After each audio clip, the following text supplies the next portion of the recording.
పరిటాల గ్రామం సంబంధించి ఇక్కడ ఏదైతే రాళ్ల క్వారీ నడుస్తుందో ఆ క్వారీ సంబంధించి పెద్ద ఎత్తున ఇప్పుడు ప్రమాదం జరిగింది. పెద్ద ఎత్తున పెద్ద పెద్ద బండ రాళ్ళు మొత్తం కూడా కూలీల పైన ఎవరైతే అక్కడ పనిచేస్తున్నారో ఆ కూలీల పైన పడి దుర్మరణం పాలన సందర్భం మనం చూస్తున్నాం. ఒకసారి మీరు అక్కడ చూడొచ్చు. మృతదేహాలను ఎవరైతే చనిపోయారో ఆ మృతదేహాలని వెలికి తీసే ప్రయత్నం చేస్తున్నారు. పెద్ద పెద్ద బండరాళ్ళు అక్కడ పనిచేస్తుండగానే కింద పనిచేస్తున్న వారిపైన అలానే పైన పనిచేస్తున్న వారిపైన రాళ్ళు జారిపడి ఆ తాళ్ళు ఏవైతే ఉన్నాయో అవన్నీ కూడా జారి పడిపోవడం వల్ల వాళ్ళందరూ కూడా మృత్యువాత పడినట్టుగా మనకి సమాచారం ఉంటుంది. టోటల్గా అయితే ఇక్కడ కార్మిక శాఖ కూడా ఇక్కడికి వచ్చేసింది. అలాగే పోలీస్ శాఖ కూడా ఇక్కడికి వచ్చి మొత్తం కూడా విచారణ చేస్తున్న పరిస్థితుంది. అంటే టోటల్గా అయితే అక్కడ మొత్తంగా దగ్గర ఒక 15 మంది కూలీలు ఉన్నట్టుగా చెప్తున్నారు. ఎంతమంది కూలీలు ఉన్నారు, అందులో ఎంతమంది చనిపోయారని దాని మీద ఇంకా స్పష్టత అయితే రాలేదు. ముగ్గురు చనిపోయినట్టుగా మనకి సమాచారం అందుతుంది. అయితే సమాచారం ప్రకారం అయితే ఇంకా ఎక్కువ మంది సంఖ్య ఎవరైతే కూలీలు ఉన్నారో వాళ్ళ కూలీల సంఖ్య పెరిగే అవకాశం ఉన్నట్టుగా ఇక్కడ స్థానికంగా ఉన్న వాళ్ళు చెప్తున్నారు. ఇక్కడ స్థానికంగా కొంతమంది ఉన్నారు, వాళ్ళని తెలుసుకునే ప్రయత్నం చేద్దాం. ఒకసారి చెప్పండి, మీరు ఒకసారి అడ్మిట్ కెమెరా పెట్టేసారు చెప్పండి, ఎలా ప్రమాదం ఎలా జరిగిందని చెప్తున్నారు. అసలు ఎంతమంది చనిపోయి ఉంటారు అసలు అక్కడ? ముగ్గురు చనిపోయారు. వీళ్ళందరూ కూడా ఎందుకు చనిపోయి ఉండొచ్చు అనుకుంటున్నారు? అంటే అక్కడ ఏమన్నా భద్రతా వైఫల్యాలు కానీ అక్కడ డిస్పోజింగ్ చర్యలు కానీ ఏమన్నా వాళ్ళ లోపాలు ఏమన్నా అక్కడ ఉన్నాయా అంటారా? ఓకే, మొత్తంగా అయితే అక్కడ భద్రతా చర్యల లోపమే ఎక్కువగా కనిపిస్తూ ఉంది. టోటల్గా అక్కడ తాళ్ళు ఏవైతే వాళ్ళు తాళ్ళు ఎక్కి అక్కడ బాంబులు పెట్టడం కోసం వాళ్ళు వాటన్నింటిని కూడా గాతాలు పెట్టే పరిస్థితి ఉంటుంది. ఆ సమయంలోనే ఆ రాళ్ళు తాడు మొత్తం కూడా జారి పడిపోయి ఈ ప్రమాదం సంభవించిందని చెప్తున్నారు. ఇక్కడ మృతువుకు సంబంధించి బంధువులు కూడా ఇక్కడికి వచ్చారు. ఒకసారి చూపిస్తే మృతువుకు సంబంధించిన బంధువులు కూడా ఉన్నారు. ఇక్కడ చూడండి, ఒకసారి చూడండి, అక్కడ ఇంకా రాళ్ళు పడే పరిస్థితి ఎలా పడుతున్నాయో. ఎలాంటి భద్రతా చర్యలు లేని ప్రాంతంలో కూడా కార్మికులతో వర్కులు చేపిస్తున్నారు, అలా కూలి పనులు చేపిస్తున్నారు. ఇలాంటి చర్యలు కూడా ఎలాంటి భద్రతా చర్యలు కూడా లేకుండా కూలి పనులు చేసే వాళ్ళతో ఇక్కడంతా కూడా ఉన్నారు. అందరూ కూడా ఎలాంటి భద్రతా సంబంధించిన నియమాలు నిబంధనలు పాటించకపోవడం వల్ల ప్రమాదం జరిగిందని చెప్పి ఇక్కడ స్థానికంగా ఉన్న కూలీలు కానీ కొంతమంది కూడా చెప్తూ ఉన్నారు. గతంలో కూడా ఇక్కడ అనేక ప్రమాదాలు జరిగినప్పటికీ కూడా యాజమాన్యాలు ఎలాంటి చర్యలు తీసుకోకపోవడం వల్లే ఇలా వరుసగా ప్రమాదాలు సంభవిస్తున్నాయని చెప్పి చెప్తున్నారు. ఇప్పుడు కార్మిక శాఖ అయితే ఇప్పుడు వచ్చింది. వాళ్ళందరూ కూడా ఎలాంటి సమాధానం చెప్తారు, అలానే బంధువులకి ఎలాంటి సమాధానం చెప్తారు అనేది మనం వేచి చూడాలి. ప్రమాదం సంబంధించి ఎవరైతే మృతులు ఉన్నారో ఆ మృతులకు సంబంధించిన కుటుంబ సభ్యులు కూడా మనతో ఉన్నారు. అసలు వాళ్ళు ఎలా ప్రమాదం జరిగింది, వాళ్ళ సమాచారం ఎవరు ఇచ్చారు, అసలు ఏంటంటే దాని మీద ఒకసారి మనం వాళ్ళని అడిగి తెలుసుకునే ప్రయత్నం. చెప్పమ్మా, అసలు ఎప్పుడు జరిగిందని చెప్పారు మీకు? మాకు 12 అయిందండి. 12 అప్పుడు చెప్పారు. మేము ఉండేది చౌటూరులో, కూలీనాలు చేసుకొని బతుకోవాలి.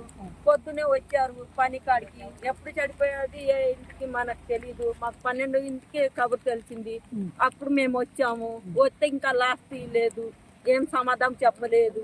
మీరు ఎక్కడ ఉండేది అసలు? ఎక్కడ మీరు ఉండేది అసలు? చౌటూరులో ఉంటాం. చౌటూరులో ఉంటారా? మొత్తం ఎంతమంది వచ్చారమ్మా పనికి? 4 వచ్చారు. నలుగురులో ఎవరైనా బయటకు వచ్చారా? ఒక్కరు రాలేదండి. మొత్తం నలుగురు లోపలే ఉన్నారా?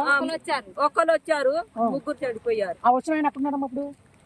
వచ్చిన ఆయన అటే ఏం చెప్తున్నారు? ఆయన ఏం చెబుతున్నారు మీకు? వచ్చిన ఆయన ఏం చెప్పలేదు మాకు. ఇంకా మీకు అసలు సమాచారం ఎవరు ఇచ్చారు? అసలు ఎవరు ఇచ్చారు? ఫోన్ చేశారు మా వాళ్ళు. మొత్తం 5గురు వచ్చారండి. 5గురులో 2 ఏరకోరిలో చేశారు. ఒక ఆయనేమో బండి చేయడానికి వచ్చాడు. చేపాటికి రాళ్ళు జారి పడింది. రాళ్ళు జారి పడేపాటికి ఆయన బయట ఉన్న ఆయన వెళ్ళి మా వాళ్ళకి చెప్పాడు. ఎన్నాళ్ళు చేస్తున్నారమ్మా వీళ్ళు పని? ఎన్నాళ్ళు చేస్తున్నారు కదా? 2 సంవత్సరం అయిందండి. ఎప్పుడు జరిగినాయి ఎలాంటి ప్రమాదాలు? ఏం జరగలేదండి. ఓకే, మీరేమవుతారమ్మా? మీరు ఎవరన్నా మీ వాళ్ళు ఎవరైనా చనిపోయారా? మా అత్తే. మీ అత్త చనిపోయిన వాళ్ళకి సంబంధించిన వాళ్ళు ఎవరన్నా? వీళ్ళు ఎక్కడ వాళ్ళు అమ్మా? వీళ్ళు అక్కడ ఏ ఊరు మీది? మీరు ఒరిస్సానా? చనిపోయిన వాళ్ళు ఒరిస్సా వాళ్ళు ఎంతమంది ఉన్నారమ్మా? ఒడిశా వాళ్ళు ఉన్నామండి. 2 ఉన్నారా? ఇక్కడ చౌటూరు వాళ్ళు ఎవరు ఉన్నారు? ఒకళ్ళు ఉన్నారా? ఒడిశా వాళ్ళండి. చౌటూరులో వచ్చి ఉంటున్నాం 7-8 సంవత్సరం నుంచి. అందరూ ఒరిస్సా వాళ్ళేనా? చౌటూరు ఉన్నారా?